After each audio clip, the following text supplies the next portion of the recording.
कक्षा 9वीं के सभी विद्यार्थियों का स्वागत है मेरे इस वीडियो में। प्रिय विद्यार्थियों, आज का मेरा ये वीडियो जो है वो पत्र लेखन उप विषय से जुड़ा है और इसमें भी हम आज अनौपचारिक पत्र की ही बात करेंगे। जैसा कि आप सबको पता है कि पत्र दो प्रकार के होते हैं, औपचारिक एवं अनौपचारिक, जिसे आप इंग्लिश में फॉर्मल और इनफॉर्मल लेटर बोलते हैं।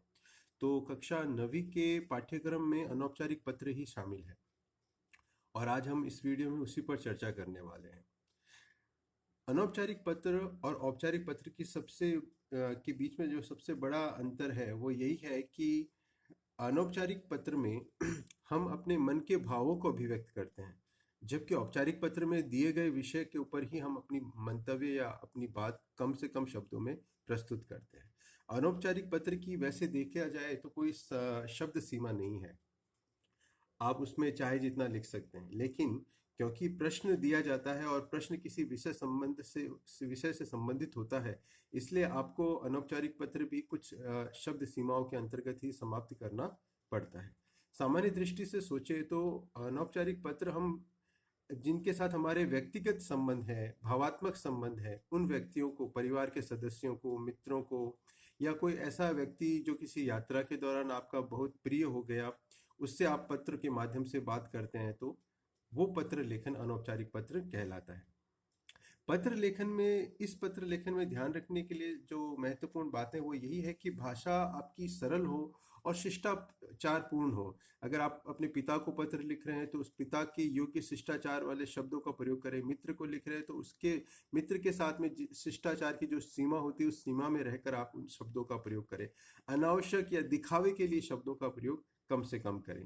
अब अनौपचारिक पत्र में सबसे ज्यादा ध्यान देने योग्य जो बात है वह है संबोधन और अभिवादन के बारे में समझना। संबोधन, अब जैसे हमसे बड़े हैं कोई, तो हम उनके लिए पूज्य है या पूजनीय है, आदरणीय है, माननीय है या मान्यवर शब्द का प्रयोग करते हैं। और यदि कोई महिला है तो माननीय, वंदनीय, तो इस तरह का शब्द का प्रयोग हम करते हैं। अगर हमारा कोई मित्र है तो संबोधन हम उसे क्या कहकर पुकारेंगे? आप सीधा सीधा उसका नाम ले सकते हैं, प्रिय सुरेश या प्रिय मित्र बोल दीजिए आप, है ना। और अभिवादन, तो संबोधन और अभिवादन का अंतर समझना बहुत जरूरी है। जैसे कि अगर कक्षा में कोई अध्यापक प्रवेश करता है तो आप सभी खड़े होते हैं और गुड मॉर्निंग बोलते हैं और सर कहकर पुकारते हैं, तो आपका सर कहकर पुकारना वो संबोधन कहलाएगा और आपका गुड मॉर्निंग बोलना अभिवादन कहलाएगा। ठीक उसी प्रकार यदि आप अपने पिता को पत्र लिखते हैं तो आप उनको पूज्य या पूजनीय कहते हैं और कहते हैं सादर चरण स्पर्श या सादर प्रणाम। लेकिन आप मित्र को तो ये नहीं कहेंगे, आप मित्र को यही कहेंगे सस्नेह नमस्कार।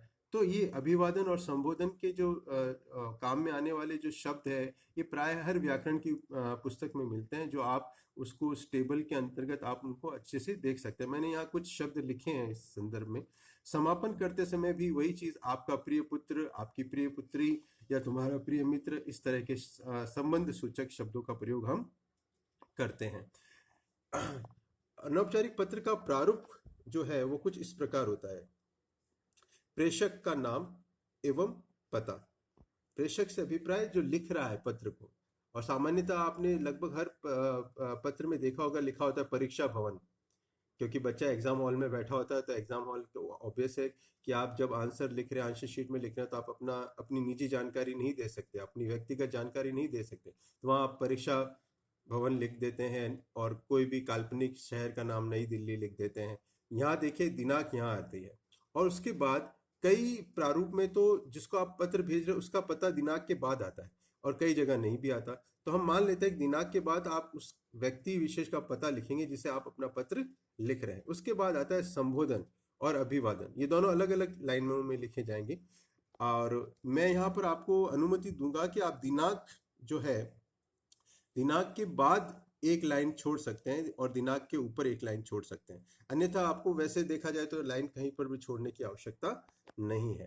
तो यथा योग्य जब आपने संबोधन और अभिवादन लिख दिया तो आप कुशल सेम ज्ञापन करेंगे। कुशल सेम से अभिप्राय क्या हुआ कि आप ईश्वर से कामना करेंगे कि वह सकुशल है, अपनी घर जहां पर भी वो रह रहा है वहां वो सकुशल है या नहीं, ये सारी चीज़ें आप कुशल क्षेम, उसके तबीयत की, उसके जीवन के वर्तमान समय में कैसा चल रहा है उसकी आप जानकारी लेते हैं। फिर आप बीच में मुख्य विषय पर आते हैं कि आप किस विषय से, जब आप जन्म दिवस पर बधाई दे रहे हैं या आप अपने कोई प्रतियोगिता में भाग लिया और आप उसमें प्रथम आए हैं, तो आप उस पर उस विषय में कुछ बताना चाहते हैं तो वो आप लिखते हैं। और अंत में समापन करते समय ये लिख सकते हैं कि मुझे तुम्हारे पत्र का इंतजार होगा या मैं तुम्हारा इंतजार करूंगा, तुमसे जल्द मिलूंगा।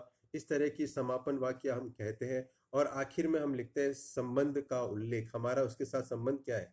आपके पिता को आपने पत्र लिखा तो आप लिखते हैं आपका प्रिय पुत्र। आप अपने मित्र को लिखते हैं तो आप लिखते हैं तुम्हारा प्रिय मित्र, और अपना नाम, प्रेषक का नाम, जो भी आपका नाम है वो लिखते हैं। नीचे मैंने उदाहरण के रूप में एक प्रश्न चुना है। प्रश्न यह है कि आपका नाम राहुल है। एक सामान्य उदाहरण है जो समझाना चाहूंगा मैं आपको। आपका नाम राहुल है और आप अपने मित्र को जन्म दिवस पर भेजे गए उपहार के लिए धन्यवाद दे रहे हैं। आपके मित्र ने जो आपको जन्म दिवस पर उपहार भेजा है उसके लिए आप उसे धन्यवाद ज्ञापित कर रहे हैं। तो यहाँ देखिएगा आप ऊपर पहले जैसे कि पहले वाली में देखा होगा, उसमें प्रेषक परीक्षा भवन और काल्पनिक शहर का नाम लिख दिया उसने। और उसके बाद वो बात करता है, डेट आ गई, संबोधन आ गया, प्रिय मित्र अमित, सप्रेम नमस्कार, अभिवादन आ गया। फिर वो कुशलता जानता है, उसकी कुशलता के बारे में पूछता है और फिर वो अपने मुख्य विषय पर आता है। और अंत में देखिएगा कि वो क्या कहता है, आशा करता हूँ कि चाचा चाची भी स्वस्थ होंगे। और इस तरह वो अपनी बात को खत्म करते हुए उससे विदा लेता है और अंत में लिखता है तुम्हारा प्रिय मित्र राहुल।